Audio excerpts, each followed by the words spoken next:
Assalamualaikum warahmatullahi. Alhamdulillah,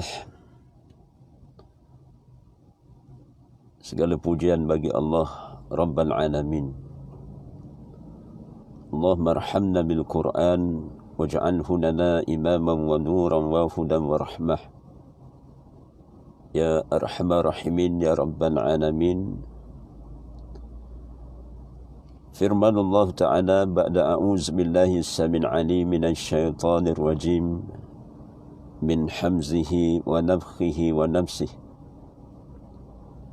Bismillahirrahmanirrahim.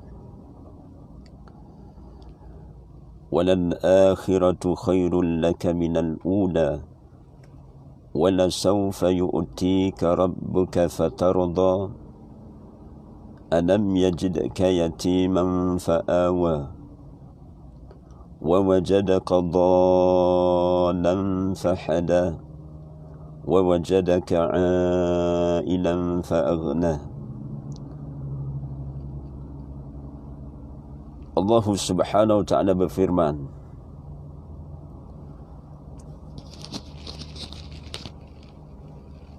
dalam satu surah Ad-Duha pada ayat yang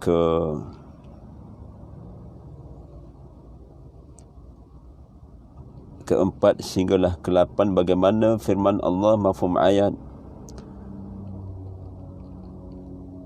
walal akhiratu khairul laka minal ula.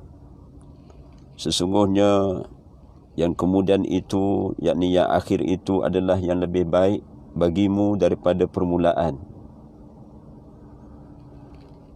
Sesungguhnya kelak Rabbmu pasti akan memberikan kurnianya kepadamu sehingga engkau redha.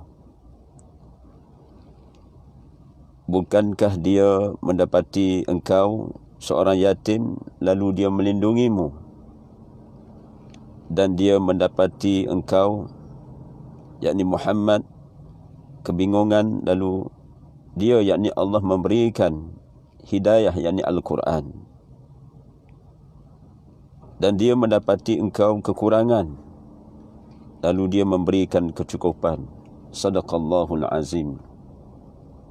Alhamdulillah wa bihi nasta'in ila yaumuddin. La hawla wa la quwata illa billah. Allahumma aftah alaina hikmataka wa anshur alaina min khaza'ini rahmatika ya arhamar rahimin. Rabbi shrah li sadri wa yassir li amri wahlul 'uqdatam min lisani yafqahu qawli. Wa ba'd. Alhamdulillah, kita dipertemukan untuk sesi waktu duha ini di Syahrul Ramadan Al-Mubarak ini. Mudah-mudahan tempoh baki hayat dalam kehidupan setiap saya dan kita semua, kita manfaatkan sebaiknya di sisi Allah Subhanahu wa ta'ala. Ada masa kita berkhalwah dengan Allah Subhanahu wa ta'ala di lokaliti ataupun di kediaman masing-masing. Ada kalanya kita mengambil ruang maupun tempoh masa seketika dalam beberapa detik untuk kita berkhalwah dengan Allah Subhanahu wa ta'ala. Khalwah yang saya maksudkan itu iaitu kita berdua-duaan dengan Allah Subhanahu wa ta'ala. Seumpama kita membaca kalam Allah, kemudian kita memperhatikan, merenung dan memperhatikan ayat-ayat Allah Subhanahu wa ta'ala, insya-Allah dengan ilmu wahyu bagaimana terbukti kepada pribadi Rasulullah sallallahu alaihi wasallam, termaktub dalam suratul Qalam pada ayat yang keempat. Allah Subhanahu wa ta'ala menyatakan dengan jelas bagaimana Allah Subhanahu wa ta'ala memartabatkan akhlak Rasulullah sebagai akhlak yang paling baik, yang terpuji, maqam yang mahmudah. Ba'da a'udzubillahi minasyaitonirrajim min hamzihi wa nafthihi wa nafsihi wa innaka la'ala khuluqil azim. Pada ayat yang keempat dalam surah Al-Qalam itu, bagaimana Allah Al-Hakim, Allah juga Al-Latif, yang maha lemah lembut. Al-Ilm, bagaimana Allah maha mengetahui, menyusun atur dalam kehidupan Nabi SAW sehingga terdidiknya baginda Nabi SAW dengan ilmu wahyi. Sekiranya saya dan kita semua memilih suatu mencari tentang persoalan tarbiyah, pendidikan, maka tarbiyah yang aulawiyat yang kita kena dahulukan, iaitu pendidikan melalui pembelajaran, pengajaran ilmu wahyi, yakni ilmu Al-Quran, sehingga kita bukan sekadar merenung, mentadabbur, kita akan diberi hudan linnas wa bayyinatin minal huda wal furqan. Jadi tajuk pada pagi ini saya memilih satu bab yang menyatakan bagaimana Ramadan mentarbiyah, mendidik akhlak yang terpuji, dan ia terpakai kepada saya dan kita semua. Bukankah kita flashback balik apabila Sa'ad bin Hisham bertanya kepada Aisyah radhiyallahu anha, iaitu apakah bagaimana akhlak Rasulullah, maka Aisyah bertanya semula kepada Sa'ad bin Hisham, bukankah kamu membaca Al-Quran? Bukankah kamu membaca Al-Quran? Maka dijawabnya, ya, na'am. Maka sesungguhnya kana khuluqul Quran, bahawasanya akhlak Rasulullah adalah Al-Quran. Maka bagaimana kita nak menyelami mutiara Al-Quran ini sehingga dia begitu terkesan sehingga menjadi suluhan dalam kehidupan saya dan kita semua. Beberapa ayat yang saya pilih tadi berkaitan dengan surah Duha. Di waktu duha, bagaimana adanya surah duha. Di waktu siang, bagaimana Allah susun satu surah, wasyamsi wa duhaha, wasyamsi wa duhaha. Kemudian di waktu bagaimana kita nak memanfaatkan masa, wal as, demi masa. Dan di malam hari adanya surah Al-Lail, wal laili iza yaghsha, wan nahari iza tajalla, wa ma khalaqadz dzakara wal untha. Surah Al-Lail. Dan adanya satu surah di kelewatan malam, iaitu ya ayyuhal muzammil qumilla illa qalila, surah Muzammil. Begitu juga adanya surah Al-Fajr, wal fajr wal laili iza, wal laili iza, wal fajr wal laili iza yaghsha.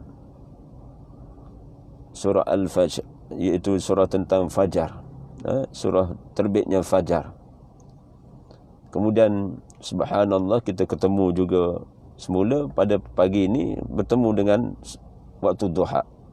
Alhamdulillah, insya-Allah sedikit sebanyak pada pagi ini kita cuba memperhalusi sedikit sebanyak tentang bagaimana pengisian Ihya Ramadan pada tahun ini sehingga mendidik, sehingga kita boleh mengambil manfaat ilmu wahyi ini untuk kita cernakan, kita terjemahkan pada akhlak. Apabila kita bukan sekadar membaca Al-Quran, tapi kita memperhalusi bagaimana tentatif jadual yang Allah Subhanahu Wa Taala didik baginda Nabi sallallahu alaihi wasallam. Baik. Bagaimana beberapa ayat yang telah saya baca pada surah Duha, pada ayat yang keempat, Allah nyatakan wal akhiratu khairun wa walal akhiratu khairun walal akhiratu khairun laka minal ula. Sesungguhnya yang kemudian itu adalah lebih baik bagimu daripada permulaan. Kemudian Allah Subhanahu wa taala menyatakan wala sawfa yu'tika rabbuka fatarda. Sesungguhnya kelak Rabbmu pasti akan memberikan kurnianya kepadamu sehingga engkau redha. Subhana rabbiyal azim. Allahumma salli ala Muhammad wa ala alihi wa sahbihi wa barik wa sallim. Bagaimana kita lihat tentatif tarbiyah Allah Azza wa Jalla kepada baginda Nabi sallallahu alaihi wasallam,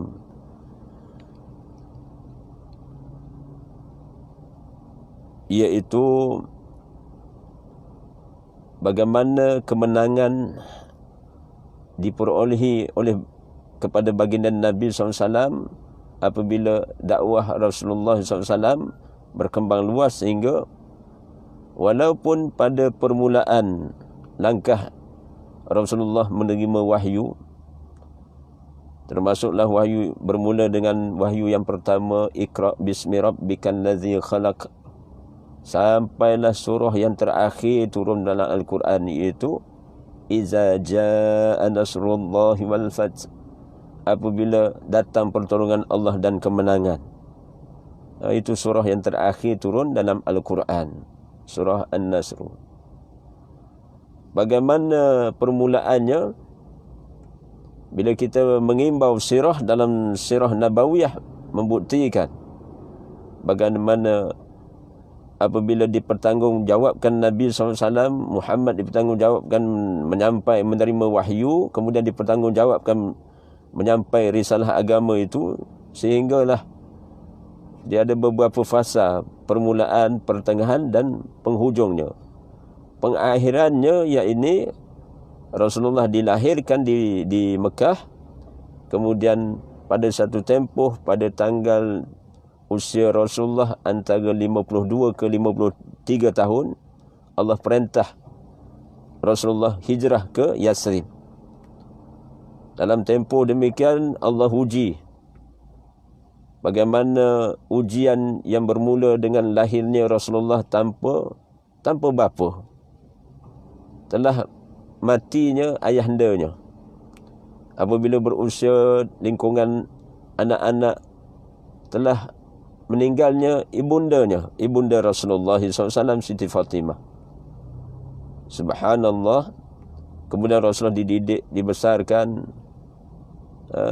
mengikut tentatif yang Allah telah tentukan qadar takdirnya. Kemudian ketika umur 40, mengimbau sejarah Nabawiyah ini, ketika umur 40 datangnya malaikat Jibril alaihissalam meminta Rasulullah mengikut kalam ilmu wahyi, Iqra, bacalah olehmu. Maka bulan ini bulan membaca sebenarnya. Flashback balik, bulan Ramadan ini bulan membaca. Sepatutnya pada diri saya dan kita semua bacalah, terutama kitab Allah, yakni Al-Quran. Dan tak cukup dengan mushaf Quran yang dalam bahasa Arab itu, kita kena baca terjemahan dari segi dialek bahasa kita, bahasa Melayu. Sekiranya dia seorang yang berbangsa, ras dia bangsa China ataupun India, maka dia boleh ambil Quran dalam terjemahan dalam bahasa China. Ataupun seorang yang dilahirkan di Eropah, dia boleh mentadabur ayat Allah berdasarkan maknanya penterjemahan dalam bahasa English dan sebagainya lah. Subhanallah, melalui dialek bahasa masing-masing. Dan bila kita baca, semak, timbang tara, ataupun kita mencari nilai dalam kehidupan ini, maka kita akan jumpa nilai kehidupan ini. Walal akhiratu khairun laka minal ula. Yang akhir itu lebih baik daripada yang awal. Terbukti dalam perjuangan baginda Nabi SAW apabila sampai ke perintah Allah berpindahnya ke hijrah ke Yasrib, kemudian dinaik taraf sebagai Madinah Al-Munawwarah, Masya Allah, sesuatu itu dengan kehendak Allah Subhanahu Wa Taala sehingga didaulahkan. Allah menghendaki Rasulullah menaikkan, meninggikan kalimah tauhid, kemudian merealisasikan dalam kehidupan baginda Nabi SAW sebagaimana diungkapkan dalam suratul Fusilat. Allazina qalu rabbuna Allahu summa istaqamu tatanazzalu alaihimul malaikah. Bagaimana orang yang bertakwa, yang beriman kepada Allah, yang bertakwa di sisi Allah, mereka meneguhkan pendirian dengan mengatakan Rabb kami adalah Allah. Bila didaulahkan Allah dan Rasulnya mengatasi yang lain-lain, bagaimana Rasulullah sendiri mendaulahkan Allah ketika sampai ke Yasrib dengan izin Allah, biiznillah, dengan izin Allah tertegaknya satu kerajaan Islam yang pertama. Rasulullah lah sebagai Prime Ministernya, Perdana Menteri Islam yang pertama, iaitu Muhammad bin Abdullah, Muhammad Rasul Allah, Habibullah, memartabatkan ilmu wahyi ini, diletakkan Al-Quran itu sebagai perlembagaan dalam satu kerajaan, iaitu perlembagaan Madinah itu. Subhanallah, Rasulullah lah sebagai ketua hakim dan mengadili manusia pada waktu itu. Umat kabilah-kabilah menyokong, memuliakan baginda Nabi SAW. Dan sampai satu keadaan Rasulullah yang asalnya daripada perkampungan Mekah, Allah izin kembali ke Mekah ketika usia Rasulullah diambang 62 ke 63 tahun. Maknanya yang akhir itu lebih baik daripada yang awal. Maka ulama syarah bagaimana terpakai buat saya dan kita semua, iaitu kita boleh ambil ibrah umum sirah sebagai satu pedoman, panduan dalam kehidupan. Begitulah apatah lagi Al-Quran dan As-Sunnah itu.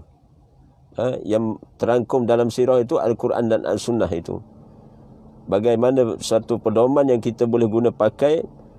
Maka ibrah umum pada ayat seumpama ini, sesiapa yang merasakan dalam kehidupannya di waktu ini rasa diuji dengan suatu suasana tempoh PKP ataupun tempoh kadang-kadang kita merasa dalam keadaan ada masa kita sihat, ada kalanya kita sakit, ada kalanya dalam kehidupan kita ini lapang, ada kalanya dalam kehidupan kita ni sempit, kemudian ada kala kita ni ada bajet, adalah pendapatan dan sebagainya, ada kala kita kekurangan harta dan sebagainya. Subhanallah, bukankah ada di sana suatu mafhum hadis Nabi SAW, rebutlah 5 perkara sebelum datangnya 5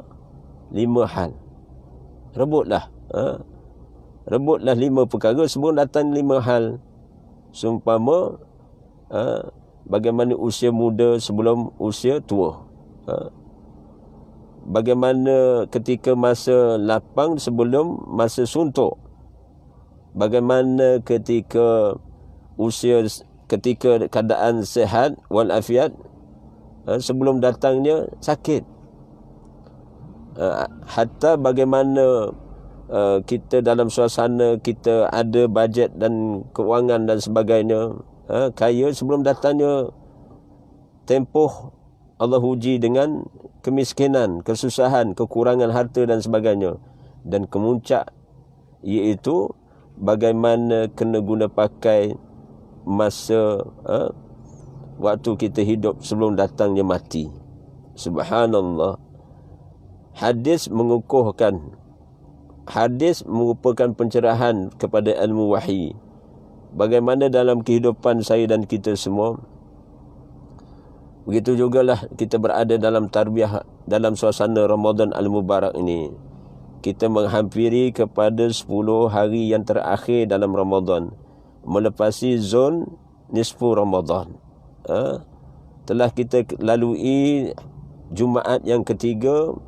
Jadi tunggu masa nanti beberapa hari, wallahu alam, sampai ke idak di antara kita ini, kita akan ketemu Ramadan yang keempat.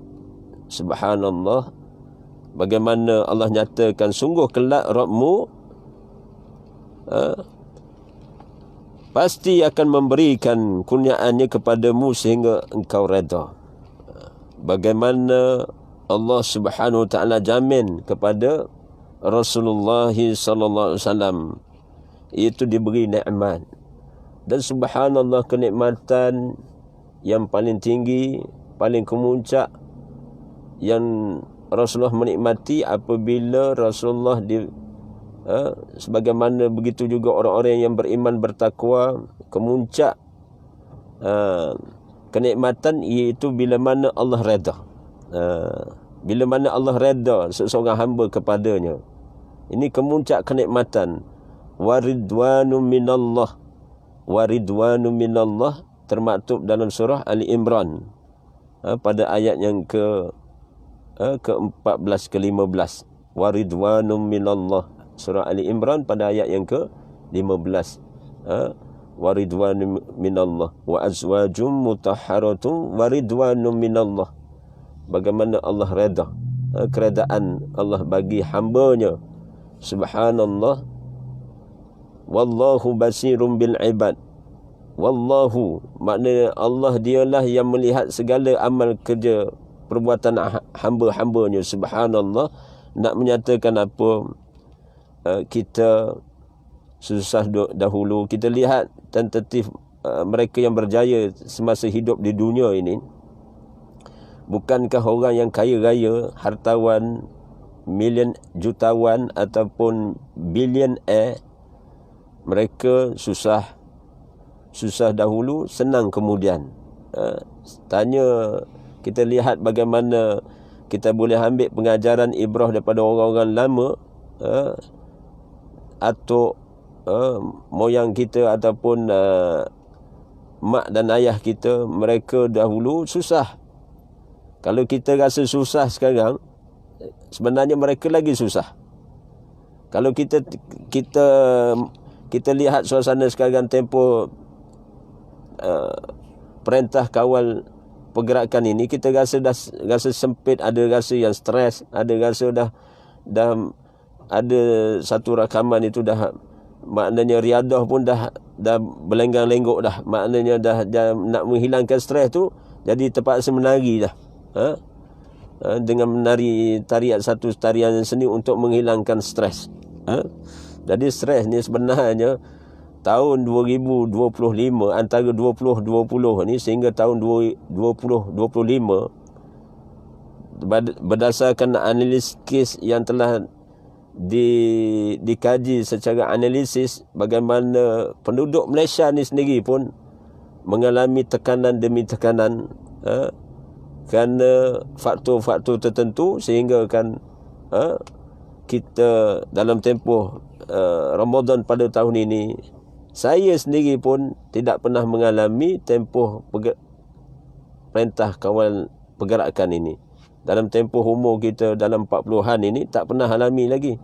Dan kita rasa dah rasa terbatas, rasa terhad dan sebagainya. Subhana rabbiyal azim, bila kita dengar kisah orang-orang lama, mak ayah kita lebih susah. Ada di antara mereka yang hidup di zaman peperangan, di zaman bagaimana tentera ataupun penjajah masuk, sehingga ada yang masih hidup sekarang ni ketika zaman pemerintahan Jepun dulu, Jepang datang ke Malaysia ni, ke tanah Melayu waktu itu. Mak ayah kita sempat melalui keadaan itu. Jadi sampai maknanya makanan pun terhad, maknanya bekalan untuk menyara hidup dalam keluarga pun terhad. Jadi bila kita dengar kisah orang-orang lama, apatah lagi kisah para Rasulullah dan para sahabat di zaman bagaimana Rasulullah membina masyarakat Madani itu sebelum membina sampai terbentuknya satu suasana masyarakat di Madinah itu, maka Rasul mengharungi. Dalam hayat baginda Nabi SAW ketika Ramadan sendiri pun, subhanallah, saya dan kita semua boleh ambil flashback balik bagaimana ketika sahur dan ketika berbukanya Rasulullah SAW. Kedapatan ada beberapa riwayat hadis menggambarkan Rasulullah hanya bersahur dengan minum air, dengan beberapa teguk air kosong. Itu yang telah berulang kali berlaku pada tempoh Rasulullah SAW berpuasa. Begitu juga ketika berbuka puasa iftar. Iftar baginda Nabi SAW didahulukan dengan minum air, kemudian makan tamar. Ada satu keadaan itu dibahaginya sebiji tamar dengan dua bahagian. Satu diserahkan kepada Aisyah radhiyallahu anha. Rasul sedang makan menikmati bahagian baginda Nabi yang sebahagian itu, tiba-tiba Aisyah, kelihatan Rasulullah lihat bagaimana Aisyah rasa tidak cukup, maka diberinya bahagian Rasulullah, diberi lagi untuk meraihkan pasangannya. Masya Allah. Allahumma salli ala Muhammad wa ala alihi wa sahbihi wa barik wa sallim. Maka kisah hayatun Nabi, kisah Rasulullah bersama ahli keluarganya dan para sahabatnya, kita boleh jadikan role model. Bagaimana khudwah hasanah yang terbaik. Bagaimana keadaan kita ni serba cukup, makan pun cukup, maknanya minum pun masih cukup, alhamdulillah. Walaupun kita rasa ada bajet yang kita kena buat kira-kira dan sebagainya, tapi bayangkan waktu kita sebenarnya fitnah, dugaan yang hebat ketika kita di zon yang selesa, zon yang tenang. Rasulullah bimbangi kepada para sahabat, pada umatnya pada waktu itu. Rasul ketika hayat Nabi SAW yang aku bimbang iaitu fitnah. Satu, fitnah agama. Itu fitnah yang besar. Fitnah agama akan berlaku fitnah agama. Itu bagaimana firasat yang Allah beri kepada Rasulullah SAW. Akan berlaku fitnah agama di zaman mutakhir ini. Begitu juga fitnah bagaimana ramainya manusia menyintai dunia ini. Sedangkan dunia ini tempat tumpangan sementara. Bukan menafikan hal makan, minum, pakai dan sebagainya. Itu satu keperluan, satu sunnah. Bagaimana Rasulullah SAW apabila datangnya Aidul Fitri, bagaimana Rasulullah akan memakai satu pakaian yang lebih baik, lebih cantik daripada hari-hari yang biasa. Itu juga menepati sunnah. Namun demikian, persoalannya kepada saya dan kita semua, hal-hal yang mubah seumpama itu, yang harus itu, apakah dalam kehidupan kita ni kita mampu meimbangi. Dunia ni setara mana, akhirat ni setara mana. Dan saya teringat kata-kata di antara kata-kata hikmah almarhum Al-Fadil Ustaz Ismail Qamus. Bagaimana banyak kata-kata hikmahnya apabila dia telah kembali ke rahmatullah, meninggalkan kita semalam, pada malam Jumaat. Masya Allah. Inilah hikmahnya. Bila orang alim meninggal, maka ilmunya dia akan terselah. Kita lihat wafatnya ataupun kembali ke rahmatullahnya semua imam mazhab. Masa hidup imam, ketika hidup para imam itu, mereka didokong, mereka diikuti oleh para penuntutnya. Namun setelah matinya para imam itu, termasuk apatah matinya generasi salafus salih, wafatnya Rasulullah SAW telah meninggalkan kita, maka kita lihat bagi orang yang ada mata hati akhirat, jiwanya jiwa agama, maka jalan yang terbaik bagi dia untuk mencari, dijadikan satu panduan kehidupan ini, iaitu bagaimana menyusuri jalan mereka yang telah lalui, mereka yang lebih matang dari segi meletakkan nilai akhirat itu lebih utama daripada nilai dunia ini. Wal akhiratu khairun wa abqa. Bagaimana akhirat itu lebih kekal abadi, kekal. bagaimana kelebihan akhirat ataupun dari segi ganjaran imbuhan di akhirat itu lebih kekal abadi. Subhanallah, inna lillahi wa inna ilaihi raji'un. Para ahli keluarga saya dan para sahabat dan kenalan yang saya raikan di mana jua antum berada, subhanallah, saya ulang balik, walau di mana kita berada, InsyaAllah bila kita berdoa, wasilah dengan doa Allahumma a'inni ala zikrika wa syukrika wa husni ibadatik, maka Allah beri ilham kepada kita mengingati dia di mana saja kita berada, kerana dia berada bila mana kita mengingati dia. Wa huwa ma'akum aynama kuntum wallahu, bagaimana dia berada di mana saja kamu berada. Maknanya kita nak pergi mana, hatta di luar kediaman kita, kita masih mampu dengan izin Allah, dengan taufik dan hidayah Allah, boleh menyusuri jalan yang telah dilalui oleh baginda Nabi sallallahu alaihi wasallam. Maksud saya pada pagi ini iaitu bagaimana Ramadan ini boleh mentarbiah. Pengisian Ramadan yang sepatutnya kita bulan ini bulan ilmu.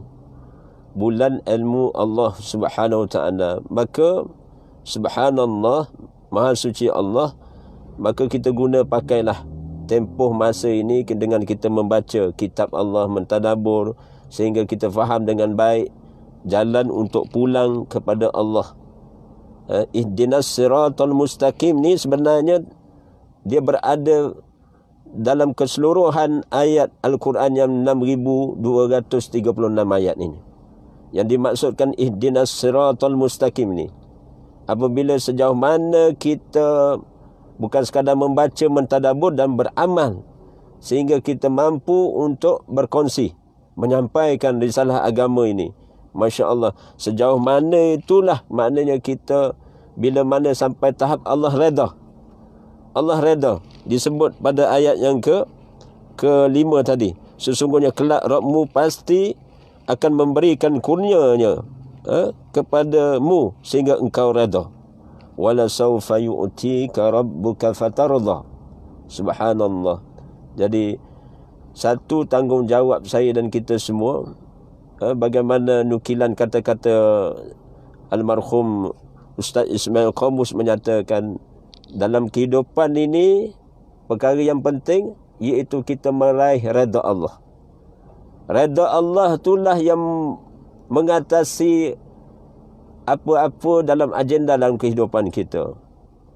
Apabila Allah redha seseorang itu sebagai hambanya, bukan hamba kepada nafsu syahwahnya, bukanlah hamba kepada pengaruh syaitan, bukan hamba kepada madiyah, bukan hamba kepada pengaruh-pengaruh yang lain yang merupakan ujian dan dugaan buat kita semua.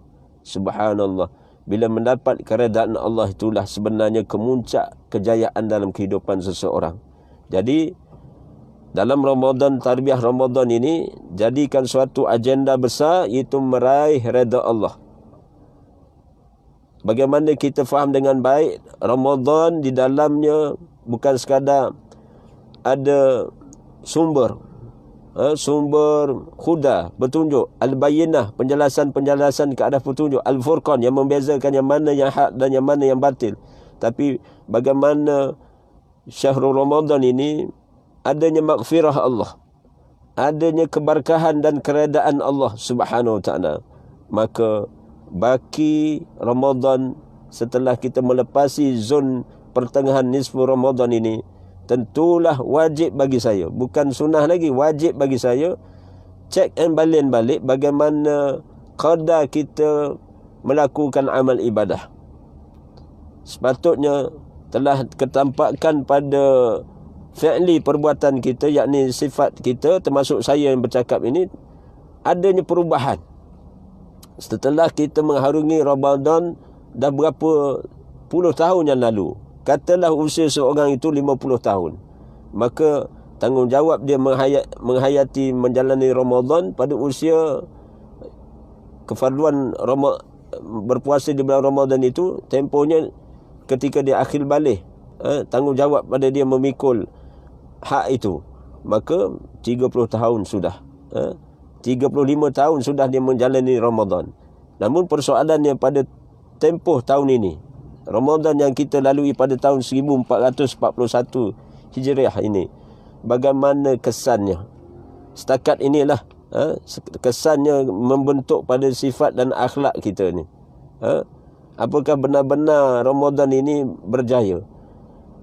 Manakan pula untuk memiliki suatu akhlak yang terpuji dengan penambahbaikan hasil nilai tambah kita membaca Al-Quran, menghayati Al-Quran, beramal dengan ilmu Al-Quran dan beramal dengan ilmu sunnah Rasulullah SAW. Bandingannya bila kita berada dalam Ramadan ini, inilah bulan tarbiyah, madrasah. Ramadan ini madrasah. Satu maknanya suatu keadaan yang kita maknanya kita terus beramal untuk meraih. Saya ulang sebut, bulan ini bulan maghfirah. Bukan sekadar pada awal maupun pertengahan maupun penghujungnya. Maknanya dia dalam package. Package rancangannya Allah Subhanahu Wa Taala bentangkan kepada saya dan kita semua. Maka buatlah solusi dalam kehidupan saya dan kita semua. Andai kata Ramadan ini di antara kita adalah Ramadan yang terakhir. Ini biasa dipersoalkan pada diri saya dan kita, kebanyakan kita, apakah Ramadan ini Ramadan yang terakhir di antara kita. Maka kita ada baki, mungkin setengah orang rezeki umur dia sampai ke penghujung Ramadan ataupun melepasi Ramadan. Maka baki 14 ataupun 13-14 hari yang akan datang ini, apa salahnya? InsyaAllah saya tak akan rugi berpesan pada diri saya dan kita semua untuk guna pakai. Bagaimana Ramadan ini, bagaimana bermula dengan waktu sahur tadi, kita ittibak sunnah, ikut sunnah, kita boleh makan lebih. Tapi oleh kerana terkenangkan adanya perbuatan Nabi SAW, hatta wasiat yang Rasulullah SAW sendiri menyatakan, dalam segi adab makan itu, maknanya makan itu dengan qadar yang sederhana, subhanallah, berhenti sebelum kenyang. Yang pelik tapi benarnya kebanyakan majoritinya tak akan berhenti sebelum kenyang. Itunya. Inna lillahi wa inna ilaihi raji'un. Yang berlaku dalam Ramadan ni, pada diri saya ke di antara kita, wal-iyazubillah, wallahu alam, Allah saja yang mengetahui, kita tak akan berhenti melainkan kenyang. Yang dilakukan oleh baginda Nabi SAW dan ahli keluarganya, walaupun Rasulullah ni fi'li perbuatan Nabi mengadakan stok untuk tempoh setahun untuk bekalan Rasulullah dan seluruh ahli keluarganya. Tapi bila mana ada tuntutan, adanya fakir miskin, sahabat-sahabat yang susah ataupun Arab Badui datang mendatangi rumah Rasulullah memberi salam, maka Rasulullah apabila diminta untuk rezeki agar mereka yang susah itu mendatangi Nabi untuk menuntut agar dibekalkan makanan, kerana mereka juga keputusan bekalan makanan, maka Rasulullah akan agihkan. Hak yang ada pada Rasulullah itu akan diagihkan. Walaupun Rasulullah SAW ada stok hak itu untuk stok ahli keluarganya, namun Rasulullah agihkan, berikan. Sehingga kan satu riwayah Rasulullah mengisyaratkan pada Aisyah radhiyallahu anha, iaitu lihatlah di dapur bagaimana apa yang ada. Maka Aisyah bila ke dapur, Aisyah melihat bagaimana sekadar mana dalam keadaan terhad, ini yang ada. Maka Rasulullah beri kepada orang susah di ketika hayat baginda Nabi SAW. Subhanallah. Jadi itu contoh khudwah hasanah yang terbaik. Tidak terikut dek saya dan kita semua. Cuma kita boleh ambil qadar yang wasatiyah, yang sederhana, iaitu ketika kita menikmati makan dan minum ni, tidak pun teringat jugalah. Dalam Ramadan ini teringat perbuatan Nabi bagaimana. Minum ke, makan ke, masa minum, maknanya bukankah kita masing-masing membaca kalimah basmalah, bismillah, dengan nama-Mu ya Allah. Maka keberkahan dalam makanan dan minuman itu sendiri bila mana kita tertib juga ikut bagaimana dos yang telah dianjurkan Rasulullah SAW. Dibahagikan 3. Dibahagikan 3. 1 juzuk bahagian untuk makanan, 1 juzuk bahagian untuk minuman, 1 juzuk untuk pernafasan. Malang sungguh kalau semua ni jamak dengan makanan dan minuman full tank, penuh. Penuh. Jadi penuh tu sebenarnya bila sesak, bila nak masuk maknanya sesi melakukan solat isyak berjemaah. Subhanallah. Tapi yang lebih hebat lagi ujian datang apabila pakej malam itu digandingkan dengan moreh lagi. Menyebabkan subhanallah, bukan setakat full tank, jadi ada macam nak jeluak keluar pula. Dia jadi penuh sungguh full tank. Jadi menafas pun tercungap-cungap. Maknanya itu kalau nafas tu dah tercungap-cungap tu subhanallah, maknanya melainkan ada masalah sakit usus, kolon, gastrik dan sebagainya, itu terkecualilah. Tapi nak maksudnya kalau kita makan tu sehingga sampai minum sehingga sepenuh-penuhnya subhanallah, ini yang disebut maknanya berlebihan dalam perkara yang mubah. Yang mubah. Bila mana fitnah akhir zaman ini disebut oleh seorang muallim Dr. Ain Abdullah Al-Qarni, bagaimana manusia kebanyakannya berlebih-lebihan dalam perkara yang mubah. Bila berlebih-lebihan perkara yang mubah yang harus, maka akan susutlah nilai takwa itu. Akan terhijab menjadi suatu benteng ataupun penghijab, penghambat sifat takwa itu masuk dalam sifat ataupun dalam hati kita untuk kita jiwai agama dan kita beribadah dengan sebaik mungkin di sisi Allah Subhanahu Wa Taala, waliyazubillah. Jadi nak larang pun kata tak boleh, tapi pencegahan perlu. Nasihat-nasihat agama perlu kita dengar, supaya nasihat agama ini apabila dipandu arah dengan dalil, dengan bukti berdasarkan ilmu wahyi maupun sunnatun Nabi SAW, maka terpakai. Aulawiyat kita dahulukan. Kita nak buat apa keputusan pun secara ilmu. Secara ilmu. InsyaAllah bila kita beramal secara ilmu, kita beramal dengan iman yang ada, maka mendapati dengan qala Rasulullah sallallahu alaihi wasallam, man qama ramadanan imanan wahtisaban ghufira lahu ma taqaddama min zambi. Barang siapa menjalani Ramadan dengan iman, dengan iman, dengan mengharapkan redha Allah. Nampak keredaan Allah tu. Kita percaya dan kita yakin Allah akan hisab setiap amalan yang kita lakukan dalam Ramadan, dan bagaimana orang yang beriman, berilmu, bertakwa, dia akan mengambil peluang Ramadan ini dia nak mentarbiah nafsu dia ini supaya terdidik. Bagaimana nafsu orang yang bertakwa, wa amma man fa maqama rabbih wa nahan nafsa anil hawa. Dan ada pun orang-orang yang takut merasai kebesaran Rabbnya, dan tidak mengikuti hawa nafsunya. Itu dalam surah An-Nazi'at ayat ke-40. Ini selalu saya ulang sebut sebagai saya sendiri pasakkan ayat ini, bagaimana kita kena merasai kebesaran Rabb kita. Di mana saja kita berada, kita kena rasa kebesaran Rabb kita. Alam ini sedang menterjemah af'al Allah. Allah sendiri menzahirkan kekuasaan dia. Di waktu-waktu tertentu kita kena berakal, kena berakal memikirkan tentang keagungan kebesaran Allah Subhanahu Wa Taala dalam kehidupan kita.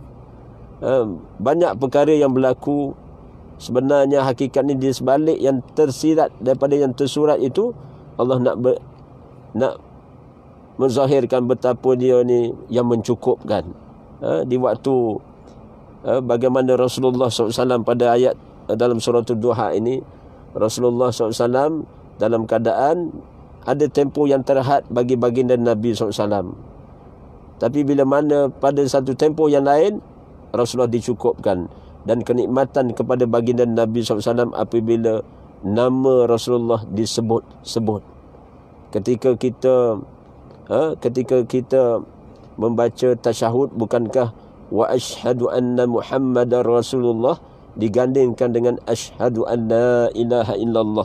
Aku bersaksi bahwasanya aku sanggup bersaksi tidak ada ilah yang diibadahi melainkan Dia, melainkan Engkau ya Allah. Dan aku sanggup bersaksi bahwasanya Nabi Muhammad itu adalah pesuruh Allah. Dalam surah Al-Insyirah, bukan, bagaimana Allah nyatakan alam nashrah laka sadrak wa wada'na anka wizrak allazi anqadha zahrak wa rafa'na laka zikrak. Wa rafa'na laka zikrak itu maksudnya kami tinggikan sebutan namamu.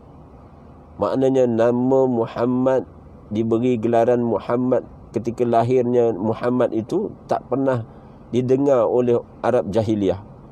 Allah beri ilham kepada Abdul Muttalib menamakan kepada cucundanya. Subhanallah, dimuliakan Muhammad itu menjadi Nabi lagi Rasul, mengharungi setiap rentetan ujian dugaan dalam kehidupan baginda Nabi SAW.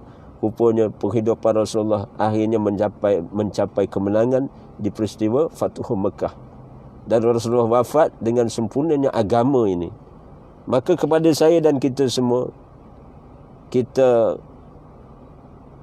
saya meletakkan pada diri saya dan kita semua, selain daripada agenda untuk kita meraih redha Allah ini, maka wasilah dengan apa? Wasilah apa? Untuk Allah redha kita, dengan wasilah amal-amal yang soleh. Amal-amal yang soleh.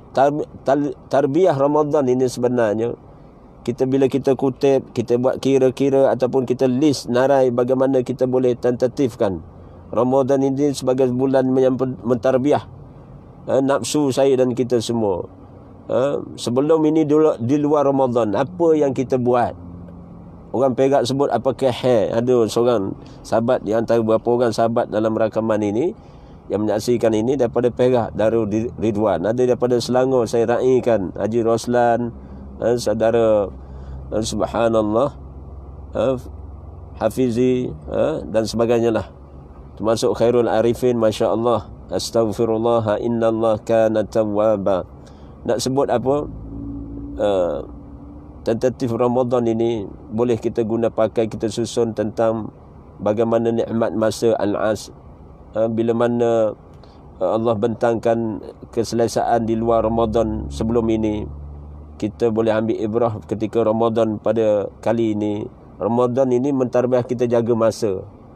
Dan kita alhamdulillah bagi muslimin, terutamanya muslimin, boleh committed ataupun komitmen kepada salatul jemaah. Untung sungguh sesiapa yang tertib, dia mendapat takbiratul ihram yang pertama daripada awal Ramadan sampai ke melepasi nisfu Ramadan ini. Dia tertib, maka kira-kira 16 ke 17 hari dah kita tertib mendapat takbiratul ihram. Maka insya-Allah kita doa kepada Allah Subhanahu wa taala, wa husni ibadatik, dan perbaguskanlah ibadahku. Sesiapa yang di luar Ramadan, tentulah saya dan kita semua ada kurang lebih kita munajat kepada Allah.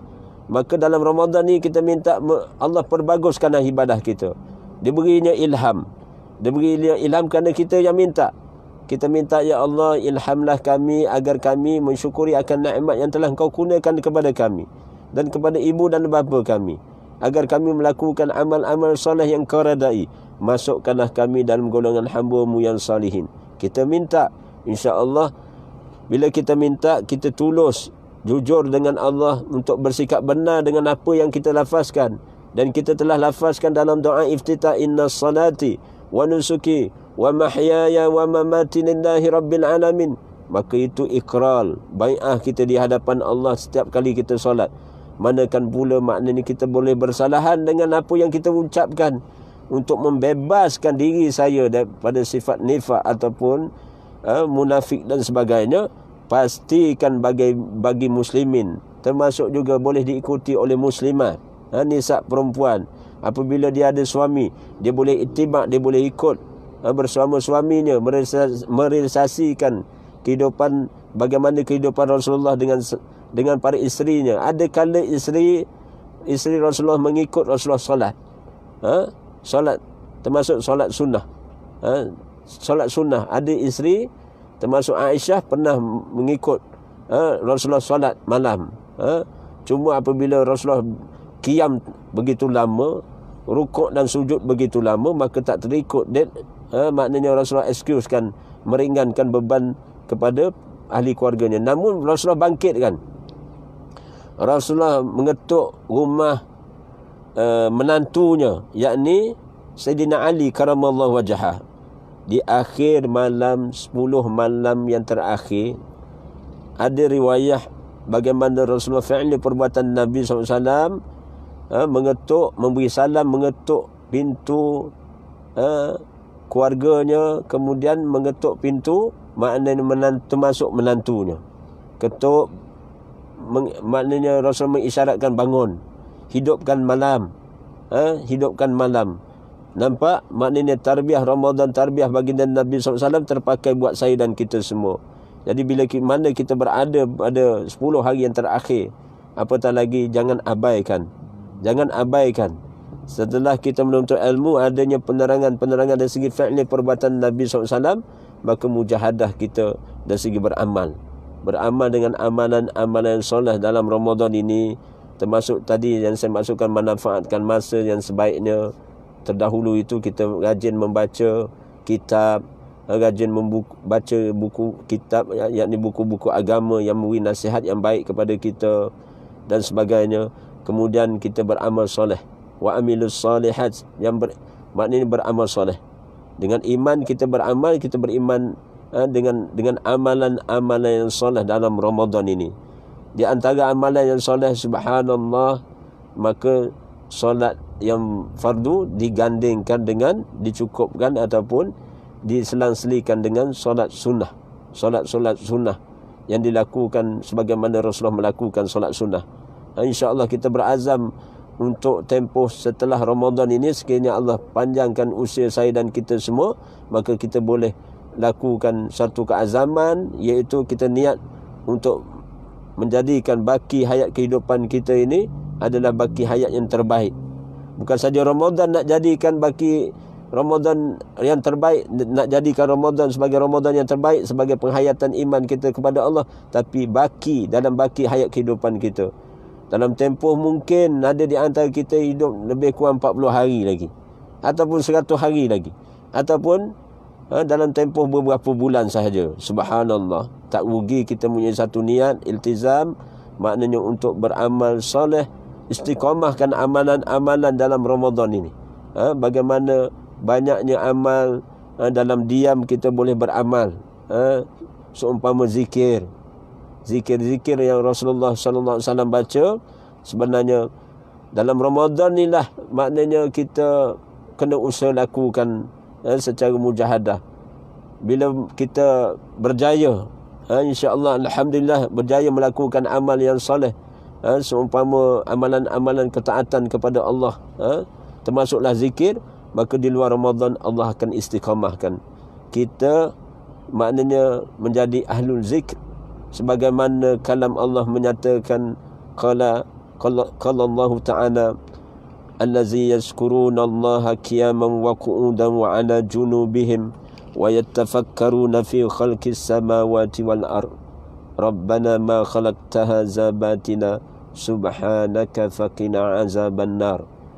Orang-orang yang mengingati Allah, iaitu orang-orang yang mengingati Allah sambil berdiri qiyam, sambil duduk, dan sambil berbaring, memikirkan kejadian langit dan bumi, apa hal ehwal yang berlaku pada sesi kehidupan di bumi maupun di langit.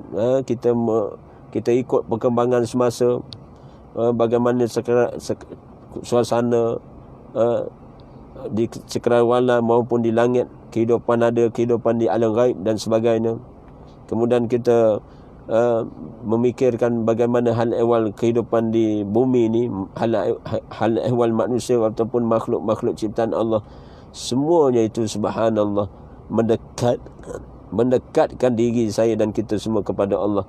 Dan kita berdoa, orang-orang yang bertakwa berdoa, ya Rabb kami, apatah lagi Rasulullah berdoa dengan ilmu wahyi Allah, ya Rabb kami, tidaklah engkau jadikan perkara ini sia-sia termasuk coronavirus ni bukan sia-sia. Ada pro, ada kontra, ada positif. Ada positifnya. Musibah ataupun bala ini sebagai suatu tazkirah yang terbaik. Ramadan adalah bulan tarbiyah. Peristiwa yang berlaku beberapa dalam Ramadan ini merupakan pengajaran yang terbaik. Waktu maknanya Allah lapangkan masa saya dan kita semua. Tempoh, ada ramai yang dalam tempoh sebelum ini bercuti. Ada tempoh sebelum ini sibuk di luar outstation, tiba-tiba duduk bersama ahli keluarganya. Kemudian boleh duduk bersarang di bilik maupun di kediaman sekitar, dihadkan pergerakan. Kemudian subhanallah, hasil daripada musibah coronavirus ni, kita pun dapat fikir bila tutup mask ini rupanya rasa pernafasan pun terhad, bukan? Satu hari nanti bila kita sampai ke muncak, maknanya sesi kita akan sampai sebagaimana telah dilalui oleh almarhum Al-Fadil Ustaz Ismail Qamus sendiri, mengalami sakarat, maknanya di hujung nafasnya. Begitu juga orang-orang lain, kita menyaksikan orang yang hampir kepada kematian pun maknanya mengalami satu keadaan maknanya sakarat. Maka saya dan kita semua waktu ajal itu mendatang, maknanya tentu sesak nafas ini maknanya apa? Emas yang kita pakai ni mengingatkan kita, sebenarnya mengingatkan kita satu hari kita akan disesak nafas kan. Maknanya nafas kita dalam keadaan yang terhad, rupanya itulah hakikat perpindahan roh daripada jasad saya di antara kita masing-masing. Kita akan tempuh perkara ini. Jadi subhanallah, bagaimana tarbiyah Ramadan ini. Ramadan ini mentarbiyah akhlak-akhlak yang solehah, iaitu apabila kita meneliti isi kitab Al-Quran, kita meneliti hadis-hadis Nabi SAW, kita meneliti kisah bagaimana bolehlah saya kisahkan pada pagi ini bagaimana manfaat untuk dalam satu ke dua ke tiga kisah untuk kita tamamkan bicara pada pagi ini. Itu bagaimana kesabaran Rasulullah SAW ketika dikala sakit. Dalam satu riwayah Al-Baihaqi meriwayahkan daripada Abu Ubaidah bin Huzaifah radhiyallahu an, daripada makciknya Fatimah radhiyallahu anha, dia menyatakan kami menemui Rasulullah SAW bersama sejumlah wanita untuk menjenguk baginda. Yang ketika itu baginda sedang demam. Maknanya ini perkumpulan wanita, perempuan menziarahi baginda Nabi SAW. Maka sunnah kumpulan wanita menziarahi seseorang yang sakit. Maka ketika Rasulullah demam panas itu, kerana parahnya demam yang dirasakan, baginda meminta agar tempat air digantung di satu pokok. Lalu baginda terlentang di bawah pokok itu hingga airnya menitis di atas kepala baginda Nabi SAW. Maka Fatimah menyatakan, wahai Rasulullah, andai kata sahaja engkau berdoa kepada Allah, tentu dia akan menyembuhkan engkau. Allahumma salli ala Muhammad wa ala alihi wa sahbihi wa barik wa sallim. Nak menyatakan anak anda Fatimah apabila melihat Rasulullah diuji dengan demam panas yang bersangatan, maka terkeluar ungkapan kepada ayahandanya, wahai ayahku, mana kalau sekiranya kamu berdoa, tentulah Allah akan menyembuhkan engkau. Maka apa yang dijawab oleh baginda Nabi SAW? Baginda Nabi menyatakan sesungguhnya orang yang paling berat ujiannya adalah para Nabi, kemudian orang yang soleh setelah mereka, kemudian setelah mereka lagi. Ini dalam satu riwayah Imam Ahmad dan Imam Tabrani meriwayahkan dengan maksud yang sama.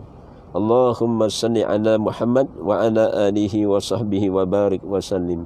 Apa ibrah yang boleh kita ambil ketika Rasulullah sedang sakit ini?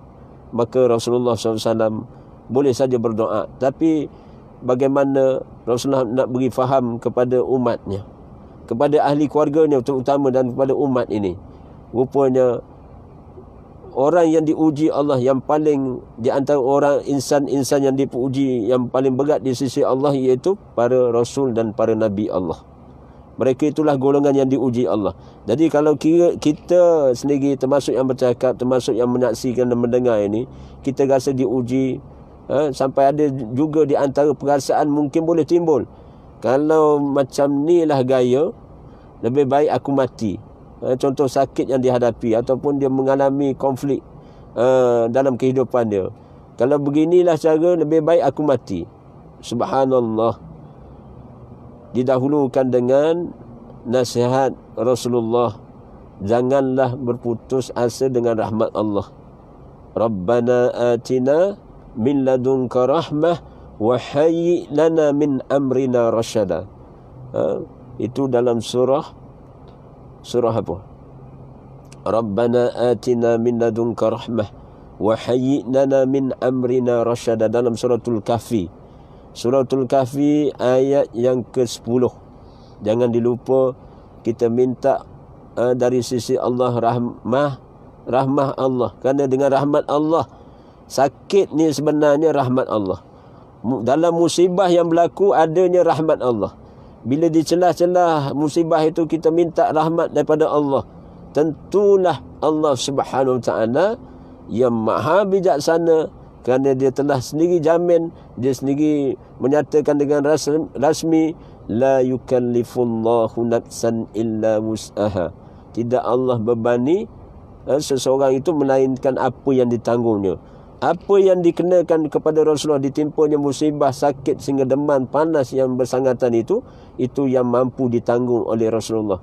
Kalau Rasulullah makna mewakili kita semua menanggung azab ataupun dugaan ujian itu sebagai sakit itu sebagai ujian dan dugaan, maka kita apatah lagi kalau sungguh kita nak raih redha Allah, sungguh kita nak memasuki syurga Allah, maka kita kena sabar, tabahkan hati sampai tahap redha dengan ujian demi ujian ini. Kerana jaminan telah diberi pencerahan bagaimana orang-orang yang soleh pun maknanya akan diuji oleh Allah Subhanahu Wa Taala. Dan di antara yang boleh kita ambil renung dalam isi kitab ini, kisah bagaimana Rasulullah bersama sahabat baginda Nabi SAW. Bab yang menyatakan di antaranya iaitu bagaimana sifat tawakalnya Rasulullah SAW. Aisyah Khani meriwayatkan daripada Abi Jabir radhiyallahu an, menyatakan dia pernah bergabung, dia pernah bersama dengan Rasulullah SAW dalam satu peperangan Najd. Dalam perjalanan itu ahli rombongan melewati satu lembah yang banyak ditumbuhi dengan pokok-pokok. Maka para sahabat pun mencari tempat berteduh. Maka baginda Nabi SAW pun berteduh di satu pokok dan menggantungkan pedangnya di bawah pokok itu. Lalu sahabat-sahabat tertidur dan sahabat-sahabat tertidur di tempat itu, dan ketika bangun Rasulullah memanggil mereka. Rasulullah berteduh di satu pohon tempat berteduhnya baginda Nabi SAW. Ketika setelah dalam keadaan melepaskan kepenatan dan sebagainya, mereka terjaga daripada tertidur, maka Rasulullah panggil mereka, yakni para sahabat itu. Setelah para sahabat mendatangi Nabi SAW, maka Rasulullah menceritakan. Rasulullah bercerita kisah benar. Ketika Rasulullah tidur tadi, diletaknya pedang, disangkutnya pedang di dahan pokok itu, tiba-tiba datang seorang Arab Badui ini. Seorang Arab ini datang. Seorang Arab yang gagah perkasa ini datang mendekati Nabi SAW. Maka dia mengambil pedang itu, kemudian dia Arab ini dia hunus ke dada baginda Nabi, hunus ke bahagian muka dan dada baginda Nabi SAW. Sehingga dia bertanya kepada Rasulullah, siapakah yang mampu menjaga dirimu daripada tusukan ataupun sergahanku ini? Siapa yang mampu akan menjaga membela kamu, wahai Muhammad, ya Muhammad? Maka Nabi SAW menyatakan Allah. Dan ditanya untuk kali keduanya, maka Rasulullah menyatakan Allah lah yang menjaga, membela, memelihara akan Nabi SAW. Ketika kalimah Allah itu keluar daripada mulut baginda Nabi SAW, maka jatuhlah pedang kepunyaan Nabi yang asalnya digantung di tangan Arab itu, dan dia pun tunduk. Kemudian Rasulullah tidak membalas, sekalipun baginda Nabi SAW mampu membalasnya. Allahumma salli ala Muhammad wa ala alihi wa sahbihi wa barik wa sallim. Ini soal akidah yang memelihara, yang menjaga, yang mengawasi kita semua adalah Allah dalam kehidupan kita. Jadi Ramadan Al-Mubarak adalah satu bulan yang penuh barakah. Bagaimana bila mana kita menjaga, memelihara syariat Allah, dengan bermakna kita, dengan bermaksud apa? Kita melakukan amal-amal soleh, amal ketaatan yang Allah perintahkan. Kita meninggalkan larangan-larangan Allah yang merupakan seumpama ajakan-ajakan syaitaniyah ataupun ajakan pengaruh nafsu syahwah ataupun ajakan-ajakan dunia yang menipu daya ini. Kita berjaya dalam Ramadan ini bila kita latih tubi, kita berjaya mengasingkan diri kita. Bagaimana kita dahulukan perintah-perintah Allah, meninggalkan larangan-larangan Allah Subhanahu Wa Taala. Hasil daripada tarbiyah Ramadan inilah sebenarnya dia akan terpakai di 11 bulan Ramadan, di luar Ramadan nanti. Sesiapa yang mampu mengubah akhlak dia sehingga daripada malas kepada rajin, daripada maknanya daripada kurang mengingati Allah kepada selalu mengingati Allah. Bagaimana subhana rabbiyal azim dengan tarbiyah Ramadan ini diguna pakai. Dia menghiasi Ramadan ini untuk mengubah akhlak dan sifat dia. Bila berubahnya akhlak dalam Ramadan ini, kita lebih seumpama kita merubah sifat kedekut kepada sifat, maknanya berkira-kira kita ini pada sifat, maknanya kita sifat pemurah. Di antara sifat yang boleh kita ubah dalam Ramadan ini, di antaranya maknanya sifat sabar. Sebelum Ramadan, 11 bulan di luar Ramadan, mungkin kerana sebab-sebab tertentu kita kurang sabar, kita hilang arah dan sebagainya. Tiba-tiba Ramadan ini melatih kesabaran. As-siyamu nisfu sabru. Puasa ini sebahagian daripada kesabaran. Manakan pula kita tak sabar, melainkan kita dilatih sabar, menyahut seruan ilahi, muazzin panggil kita, anak ataupun keluarga kita memanggil hayya 'alas solah dalam rumah kita, dalam dalam baiti jannati, maknanya dalam rumah kita dijadikan maknanya medan seumpama bagaimana suasana dalam syurga Allah Subhanahu Wa Taala dihiasi dengan bacaan-bacaan Al-Quran.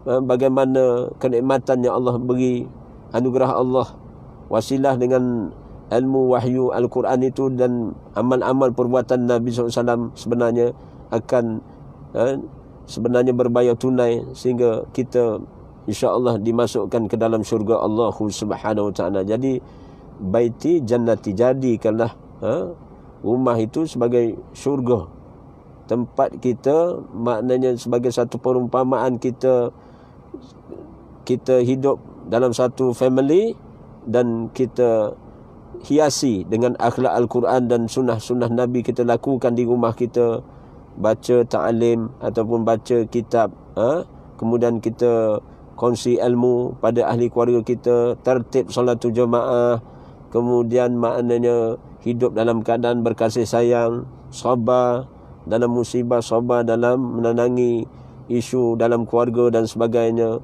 secara bijaksana, maknanya menyelesaikan suatu perkara yang berbangkit dan sebagainya. Subhanallah, semua itu maknanya boleh kita realisasikan dalam tempoh Ramadan pada tahun ini.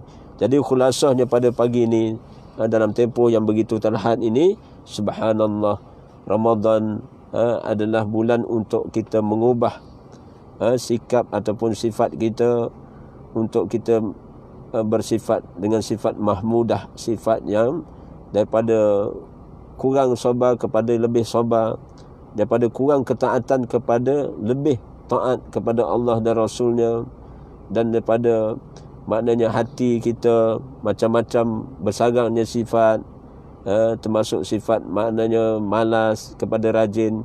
Kemudian kita berdoa supaya Allah bersihkan kita daripada sifat mazmumah yang masih bersarang dalam hati, dan dalam sifat kita ini masih bersarang. Kita minta Allah gugur, delete dengan wasilah dengan ilmu kita, delete buang perkara itu, dan kita beramal dengan suruhan-suruhan agama dan nasihat daripada Rasulullah. Amanat Rasulullah terpakai buat saya dan kita semua, insya-Allah. Maknanya bila mana seseorang itu bermujahadah taqarrub ila Allah, percayalah bila dia melengkapi dengan dia melaksanakan segala kefarduan, kemudian dia menghiasi dengan amalan-amalan sunnah yang mengikut sunnah Nabi SAW, maka hikmah yang berlaku, maka Allah akan menemani dia dalam kehidupan dia. Kerana jaminan Allah, innallaha ma'al ladzina taqaw wal ladzina hum muhsinun.